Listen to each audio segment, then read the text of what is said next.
അങ്ങനെ നീണ്ട 1.5 വർഷത്തെ കാത്തിരിപ്പിന് വിരാമം ഇട്ടുകൊണ്ട് ഞാൻ എൻ്റെ നാട്ടിലേക്ക് പോവുകയാണ്. ഇന്ന് ഞാൻ ചെല്ലുന്നവർ ആർക്കും അറിയില്ല. ഇത് ഭയങ്കര സർപ്രൈസ് പ്ലാനിങ് ആയിരുന്നു. സോ അതുകൊണ്ട് തന്നെ ഞാൻ ഭയങ്കര ആൻഷ്യസ് ആണ്. എൻ്റെ സിസ്റ്ററിൻ്റെ വെഡ്ഡിംഗ് ആണ്. സോ ആരും പ്രതീക്ഷിച്ചിട്ടില്ല ഞാൻ എത്തുമെന്നുള്ളത്.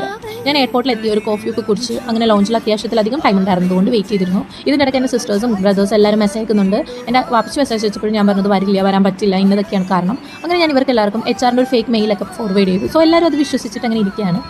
ഇതത്ര നല്ല സുഖമുള്ള പരിപാടിയല്ല, നമ്മളും വല്ലാണ്ട് ആൻഷ്യസ് ആവും. ഞാനിങ്ങനെ ആലോചിക്കുമായിരുന്നു, പണ്ടൊക്കെ എനിക്ക് എവിടെയെങ്കിലും പോകണമെങ്കിലോ എന്തെങ്കിലും ചെയ്യണമെങ്കിലോ ഞാൻ ഒരുപാട് എൻ്റെ ഫാമിലിനെ ഡിപ്പെൻഡ് ചെയ്തിട്ടുണ്ടായിരുന്നു. ഇപ്പോൾ ഈ കഴിഞ്ഞ 1.5 വർഷം കൊണ്ട് എനിക്ക് അതിന് നല്ലൊരു ചേഞ്ച് വന്നിട്ടുണ്ട്. എൻ്റെ എല്ലാ കാര്യങ്ങളും ഞാൻ ഒറ്റയ്ക്കാണ് മാനേജ് ചെയ്യുന്നത്. നമുക്ക് ഇത്രയും വലിയൊരു സ്ട്രെങ്ത് ഉണ്ടായിരുന്നു എന്നുള്ളത് പോലും ഞാൻ അറിഞ്ഞത് ഞാൻ ഒറ്റയ്ക്ക് മാറുമെന്നതിന് ശേഷം. നിങ്ങൾക്ക് നിങ്ങളെക്കുറിച്ച് ഒരു കൺഫ്യൂഷൻ സ്റ്റേജിലോ നിങ്ങൾക്ക് പറ്റില്ല എന്നുള്ളൊരു സ്റ്റേജിലോ ഒക്കെ ആണെങ്കിൽ നിങ്ങളുടെ കംഫർട്ട് സോണൊക്കെ ബ്രേക്ക് ചെയ്തിട്ട് ഒന്ന് പുറത്ത് പോയി വന്നാൽ മതി. നിങ്ങളുടെ സ്ട്രെങ്ത് എന്താണെന്നുള്ളതും നിങ്ങളുടെ കാലിബർ എന്താണെന്നുള്ളതും ഒക്കെ നിങ്ങൾക്ക് മനസ്സിലാക്കും. ഒപ്പം എനിക്ക് കുറേ വീക്ക്നെസ് ഉണ്ട് കേട്ടോ, അതും ഞാൻ മനസ്സിലാക്കിയത് UAE വന്നതിന് ശേഷം. അങ്ങനെ ഇതൊക്കെ ആലോചിച്ചിരുന്നപ്പോഴേക്കും ഞാൻ ഫ്ലൈറ്റിൽ കിടന്ന് ഉറങ്ങി.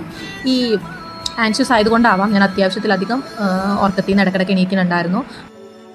അങ്ങനെ കുറച്ച് കഴിഞ്ഞപ്പോഴേക്കും ഫുഡൊക്കെ വന്നു. അങ്ങനെ ഫുഡൊക്കെ കഴിച്ചു. പിന്നെ കുറച്ച് നേരം കിടന്നുറങ്ങി. പിന്നെ ഇതിൻ്റെ ഇടയ്ക്ക് ഫ്ലൈറ്റിൽ ഒരാൾക്ക് വയ്യാണ്ടായിട്ട് പാസഞ്ചേഴ്സിൽ തന്നെ ഒരു ഡോക്ടർ ഉണ്ടായിരുന്നു. അതുകൊണ്ട് അങ്ങനെ എമർജൻസി ഒക്കെ വന്ന് നോക്കി അങ്ങനെ ഇരുന്നുകൊണ്ട് പിന്നെ ഉറങ്ങാനുള്ളൊരു മൂഡൊന്നും ഇല്ലായിരുന്നു.